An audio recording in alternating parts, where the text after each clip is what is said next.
First time that I went to Coachella back, well more than 25 years ago was, I think it was like the first Coachella. Me and a couple guys from UCLA hopped in a car, GDIs for those that know what that is, and we saw Rage Against the Machine and Tool and Ben Harper, Underworld, so many good acts. And then we slept in our car and we couldn't breathe by like 7:30 in the morning.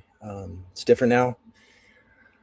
When you can have your, not an RV, but when you can have your situation better, it definitely changes everything.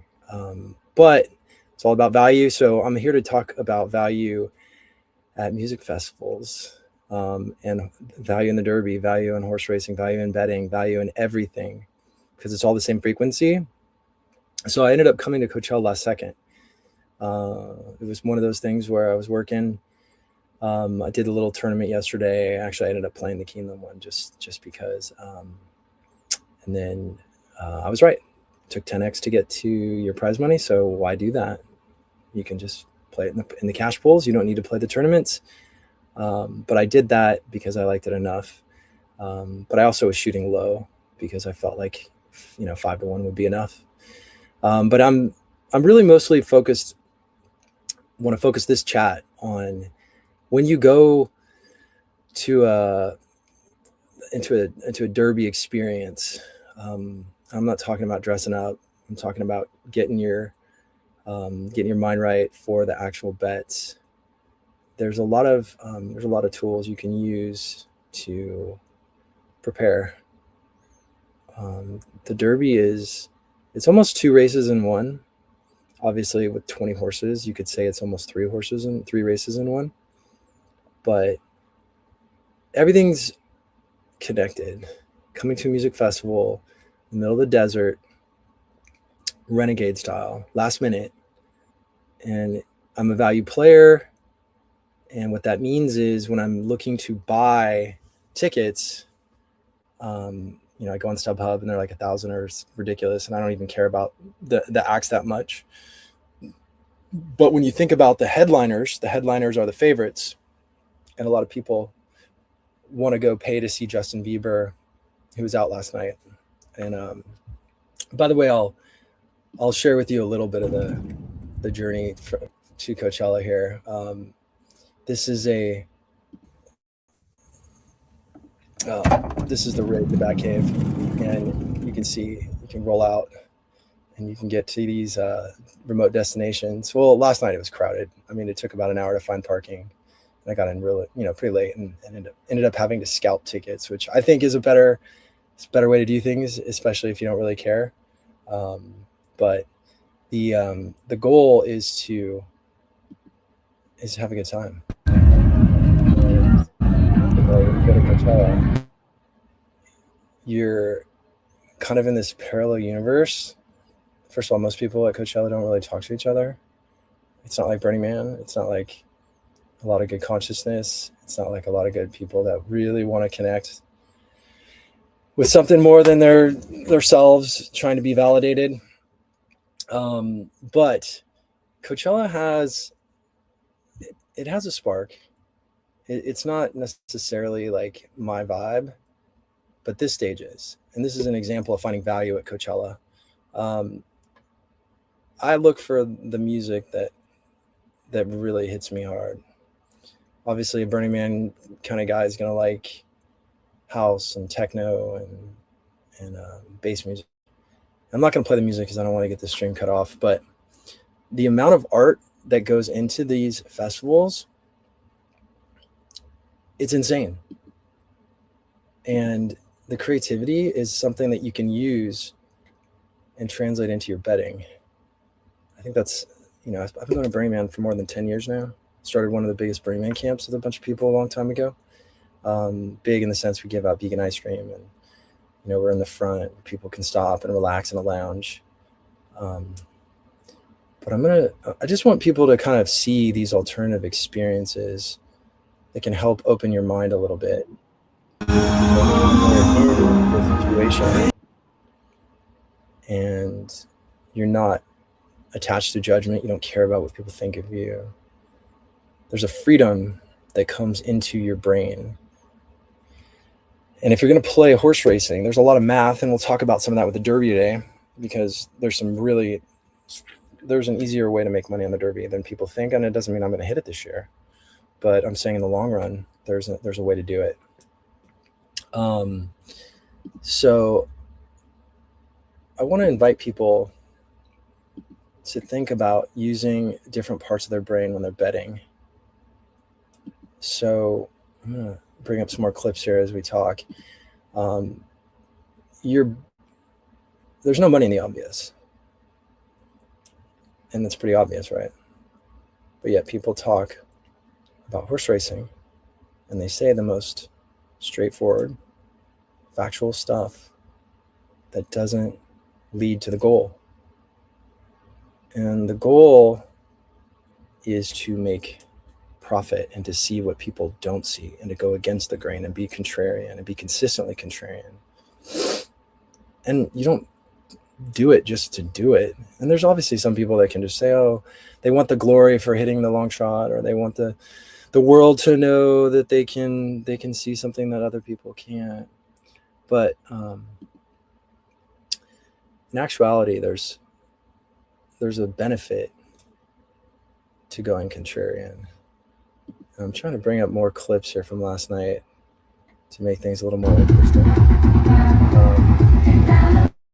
But it was cool. What do you think about the Derby? And you're getting a horse racing, I do it too. You're always thinking about it. You see a horse and you think something. You think something's related. You think there's some kind of communication happening. But the mind, like Einstein said it best, you don't solve problems by taking them straight on. Einstein and Stephen Hawking, a lot of their greatest inventions came to them in dreams. I think some people know that. Most people probably do. I'm not trying to be too basic, but you have to think outside the box. You have to think extremely outside the box about everything. Like, how are you going to try to do the impossible in a 20-horse field? Like I said, it's 2 or 3 races in one. Horses are going to get cut off. The weather's going to be a problem. Thankfully, the odds won't drop so much, which is kind of nice. But tackling things from a totally different place. I don't know if you guys have ever done that in your life. If you've had an issue going on emotionally, or with work or money or family, sometimes if you literally don't think about it and you go and do something completely different, get lost in nature, go run a marathon, just go on long walks, skate with your animals, it's all the same. Separation, it's like a paradox. You want to be present to your problem, but you want to be present to the presence of the moment of your life. And you go back and forth, and you want to be present. You want to think, oh my God, I'm breathing right now. This feels good. Oh shit, I got to take care of that, back then, or if I don't take care of this issue, then my life's not going to be good. So the paradox of thinking when it comes to gambling is way deeper than just looking at a trainer, looking at an energy distribution, a pace line, trouble in a race, post position draw, the weather, the class, the connections, the purpose. There's like your body. If you're like me and you've seen like probably 100,000 races in your life every weekend or whatever, your body actually knows the answer to a lot of these questions already of who's going to win the next race, because we are like AI in a way, right? We just don't know how to catch up to it and let our BS like get out of the traumas that prevent us from actually being great with our decision making. And so when you think about betting on a horse, it's the same exact thing as what you're going to be doing with your time, how you're going to be respecting other people, how you want to be respected, what energy you're giving off. yeah, it's going to be a little hokey what I'm saying. But if you're the guy that's partying hard on Friday night, and don't get me wrong, like there's a way to do that, and that can maybe minimize alcohol so that you're not a wreck the next day. But if you're the guy or woman that's out there with, not a care in the world on Friday night, it's going to translate into how you bet, and it's going to translate into how you make the decision when the moment's there. But reading a lot of famous books and stuff, and Tao and the Art of War and stuff, preparation is so important. So you have to be prepared for the Derby. When I say that, you have to be prepared for horses scratching that can affect the pace. You have to think about horses that might be acting up in the race, before the race. You have to think about what's going to sway your opinion. Are you going to be betting a horse more or less because the odds are drifting higher or lower? You have to think about that in advance. You don't have to, but why wouldn't you? If you're going to take this game serious, and again, my goal is to help the small person. Like, I want the smaller bettor to at least have a fighting chance against the CAWs and the smartest people in the game. So this conversation is parallel to the tournament guys, but obviously there are competitors, but it's the everyday bettor. Like, what are you telling yourself when you're looking at the horse races? Are you looking at the morning line first and trying to feel good about yourself? Oh my God, I thought the horse would be 10-1 too, and he is 10-1. Good, I'm smart. Or are you somebody that can not even look at the morning line and look at the races a couple days beforehand and identify your horses and put them in boxes and say, okay, I'm betting this horse at these odds, exactly those odds. And I mean exactly. And that's why the odds drops is a problem. But if you have the structure, then you can track yourself. If you don't start putting numbers to things, you can't track yourself. If you're not tracking yourself, you're not taking the game for profitability, which is fine. Have a good time. Go crack jokes. Pretend like you're, in college. You're after a game. It's the frat party. I mean, God knows I was at UCLA and quite a few of those, and actually in leadership as well. But I would say the cool guy that wants to have the horse tell their friends and is doing it to try to be good, that's a frequency. It's just like in business. There's certain people who can crush it. It doesn't matter. I'm talking about the bell curve. I'm talking about the clustering of the most successful people at anything. A lot of them have a lot of common threads. Obviously, they have a desire to win. They're perfectionists. They work harder than anybody else in the world at what they do. But they have a different mindset, and they don't let a lot of distraction in just so they can get a few laughs.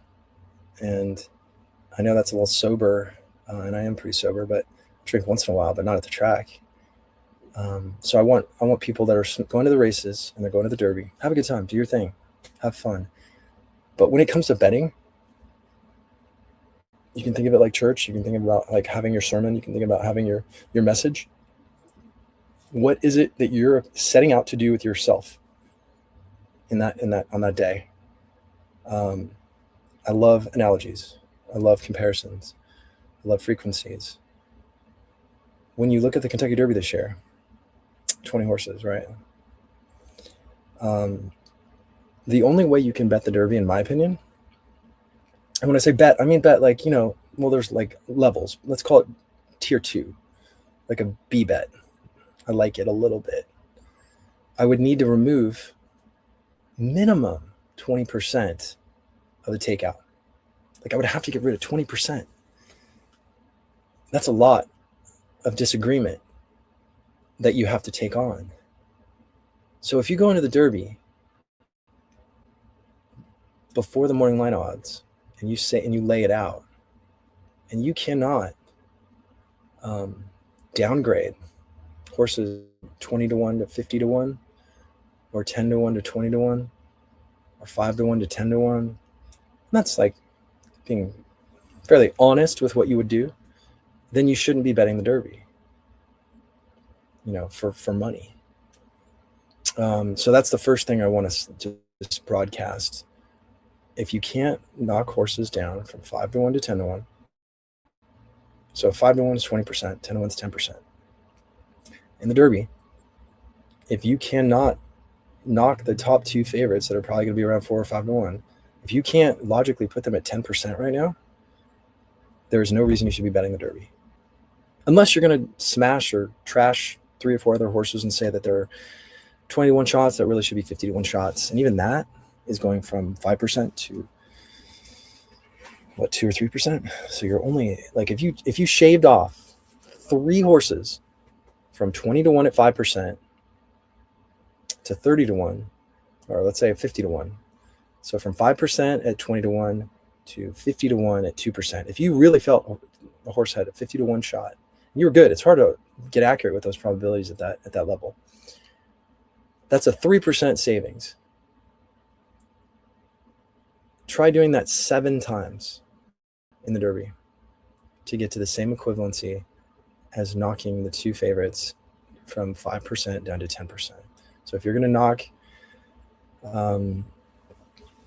Renegade or Commandment to 10%, you think that they should be 10 to 1. If you thought that, then you can bet the Derby modestly. And that's like the discipline I'm trying to explain. And I know that this is going to get boring, hearing me talking all the math and trying to make it sound like I know so much. And I mean, to be honest, I have dedicated my whole life to this, and it's not coming from arrogance. When I talk this way, it's like genuinely, I feel bummed that my fellow horse players who I love and horse women, that just, they don't take betting seriously. And I just wonder why. Why is it so hard to put a number on a horse? Why is it so hard to set boundaries? Everybody can set boundaries in their life. When I go to Coachella, and I drive all the way out here, a couple hours from Del Mar, and I decide last minute I'm going to do this, I have a boundary. I'm not going to spend $1,000 for a Coachella ticket and getting in at 9:30 p.m. I don't care about Justin Bieber. I know that some people do. Actually, some girls I'm talking to do.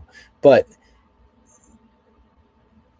the value line for me was, okay, spend $400. I'm not going to pay a scalper more than $400 to get into Coachella last night. And it's a little interesting how it all unfolded, but I met somebody else that was trying to come in last minute, and there's nothing on StubHub. There's like a $20,000 ticket and a couple of $2,000 tickets, and it's the second last day, and it's all value, same exact thing. Value mentality. I'm going to show up at a festival, I announced to myself, I'm going to set a boundary condition. I ended up paying a couple, like $100 and something bucks. And the guy was like, you know what, dude, just take it.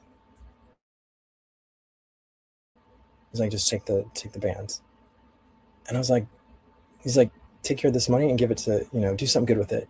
And it was really cool because I almost bought a band from another guy for $200 who ended up he got seduced by somebody else. And I don't understand it. There was a woman that was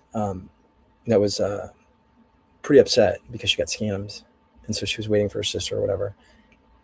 And I just talked to her almost like right before I met this guy. And I ended up, I'm like, you know what? Just give $100 to her. She got scammed. And it was like trying to set a boundary condition for myself. Now, in hindsight, I probably should have just given her my band. I was thinking about that. And then I ended up having to go get it reset because he didn't, whatever. And then she was gone. But the vibration for me is the magic. So mentality. Can I be clear? Can I be present? Can I follow what's going on? What is actually happening in a horse race? What is actually the truth? What is the outcome based upon? And can I figure it out? Because a lot of times I can't. I can't figure out probably 70% of the horse races. So I have a mentality around value. I have a mentality around kindness. And what you give comes back to a point. It's a paradox. Can't give everything away. Can't just manifest. Oh my God, everything's going to come my way if I don't work. But I like to use these analogies because when you get into math a lot, people will get really frustrated. Why is it so hard for every single person in horse racing, when they say a horse's name, to say an odds? Every single horse. Every single time. When you can do it 2 ways. What would you not bet the horse at any lower than? Or what would you bet the horse at those odds? Horse racing has a communications problem for decades. everyone's afraid that, for good reason. If you don't know how to use odds and if you don't know how to use math and come up with probabilities, practice, write things down, look at your horses, put them into categories, second favorites, first favorites, third favorites, long shots, organize them, see where your sweet spots are, and try to discover, like, where are your hidden truths, because your brain can only process so much. It can't process the majority of what's going on in predicting a horse race. And that's why everybody loves connections. It's the most logical thing, right? Like, oh, I know this person. I can remember this person's name. I can remember this person won this race. I can remember this jockey won this race. I can remember these two guys together did this thing. I'm not taking away from the gifted athletes or trainers, horsemen.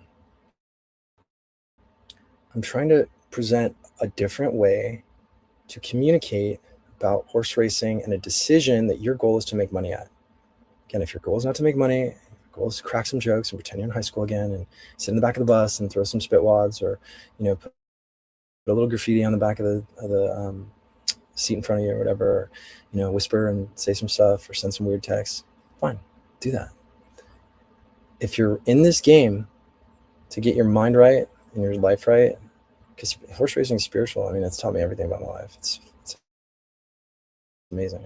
That's why I'm doing this too. I want to give back. I want to talk more about this game. There's too many people that have touched my life, and I've been pretty selfish, for good reasons, because I've had a lot going on, mentally, spiritually, physically, family, like a lot of stuff. We all deal with that. And it was cool because I did have the pleasure of taking my dad to the Derby years and years before he died. And he's a great guy, big horse player, crazy guy, doesn't just long shot extraordinaire, but didn't know what he was doing. He would have tickets that would be worth like $30K if they come in on these weird pick threes and pick fours, and then you make nothing if the most logical things came in with his long shots. So you just tie like 3 or 4 long shots together. But he had the right idea around the mind. He was always trying to encourage me to think positive. As one of his license plates said, THNKPOS. And I bought him a hat one year for his birthday or Father's Day that said think positive, and I've started making hats now. It's more fun. Team horses. He had the right mindset. And so if you're not great at picking horses, that's all right. It takes time. If you can't fix your stuff, you can't pick horses. If you want to beat yourself up and celebrate, oh my God, I almost had that horse. Oh, and tell your friends, oh, I almost had this horse. And you watch yourself get friends like this that go to the track and all they do is repeat them.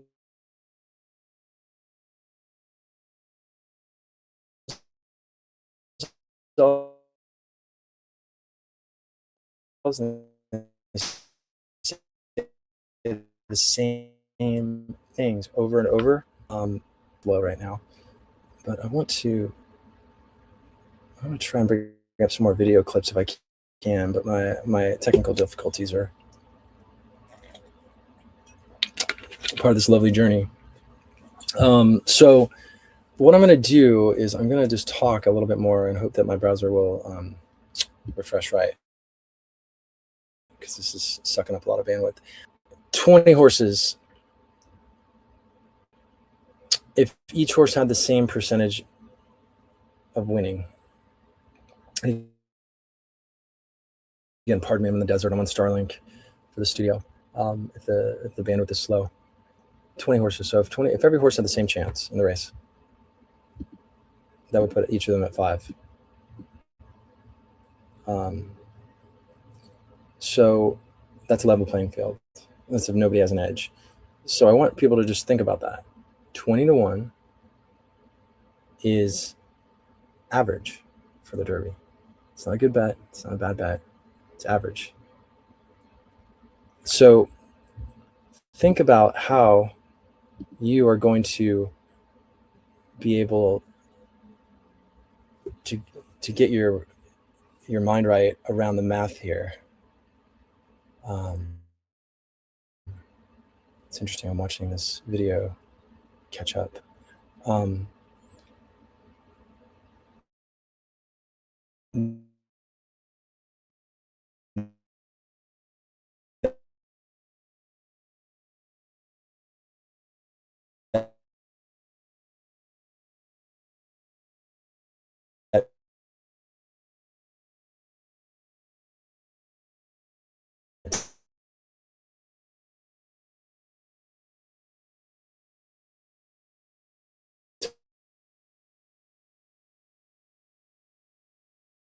tells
I am back. This is quite the journey in getting the tech to perform. I've worked at a lot of tech companies, um, probably 4 or 5 startups. One, Petfair, everyone knows Petfair. So they're director of North American Business Development for 4 years, traveled around the US talking to a lot of different racetrack executives. I'm going to hopefully get this bandwidth back. All right, so if anybody wants to get in the chat, fire away. Um, I do not have technical issues typically. Um, I don't mind technical issues. It's all part of the journey. It makes you stronger. But this might happen in the early parts of this whole journey. I'm on a Starlink that's attached to a Mercedes Sprinter van, um, and things happen. But that's what makes it more exciting. Where do you where do you look? I'll get back to that in a sec. I'm going to show you. I'm not sure if you can see everything I'm showing you, but this is my studio right now, and I don't. Again, everything is so sluggish. Um, so hopefully you guys can see me faster than I'm seeing myself. But I'm trying to bring things into the mix, into the video, and check the connection. It was really fast, but it's the desert. All right, E, what others don't.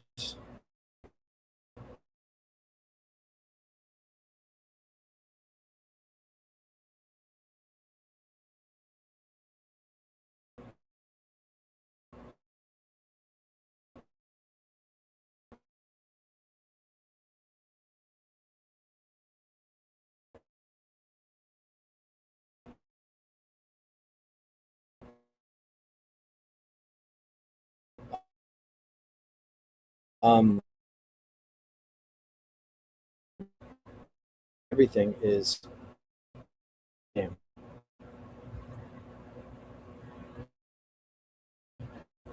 literally.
To restart my computer.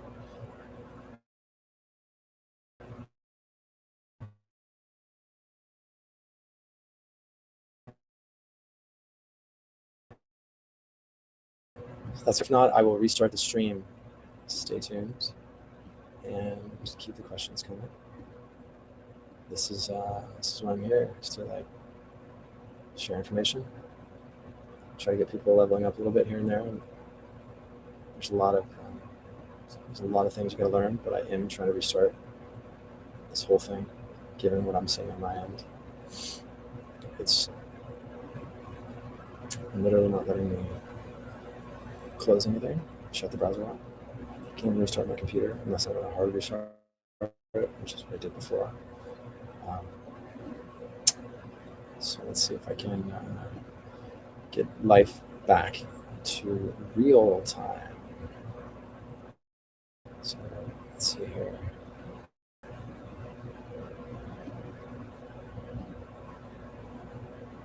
Let's see.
Okay, check.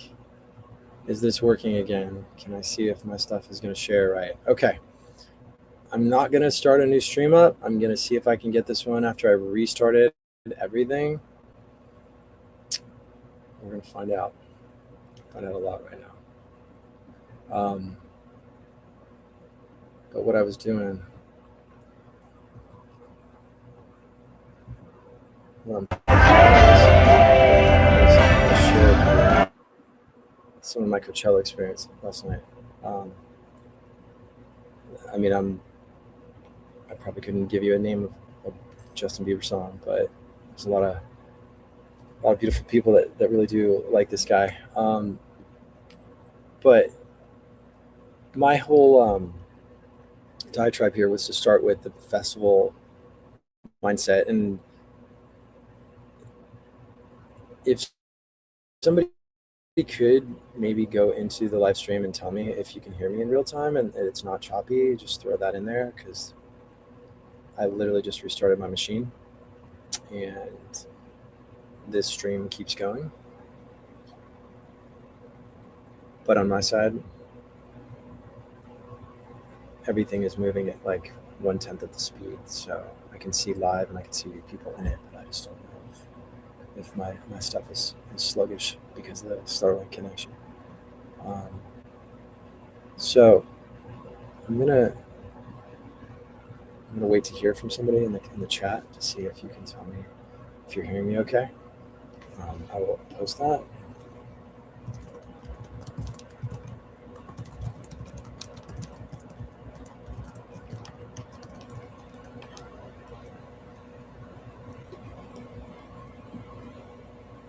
Okay.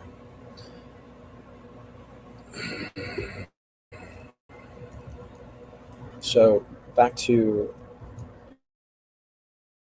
the idea of every horse being 5% in the Derby.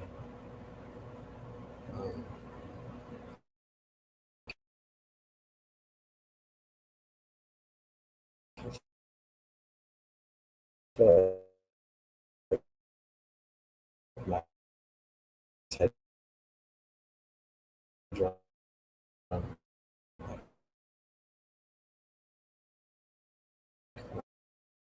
I look at myself.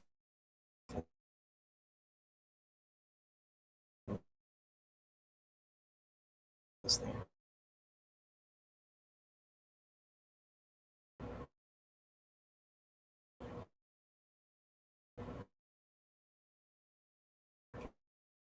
Remember those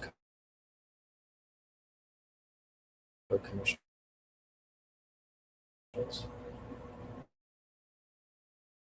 5% for every street. Good machine, Starlink connection. But I'm gonna try to end the stream and start fresh. Even though you guys might all be there hearing everything, it's really awkward because there's so much delay. Everything is happening in 1/10 the speed. So if you care, you want to come back in a second, I'm gonna restart it up. So you can find me on Twitter, you can find me on YouTube. The price is wrong. 2Gs live. Thank you for listening.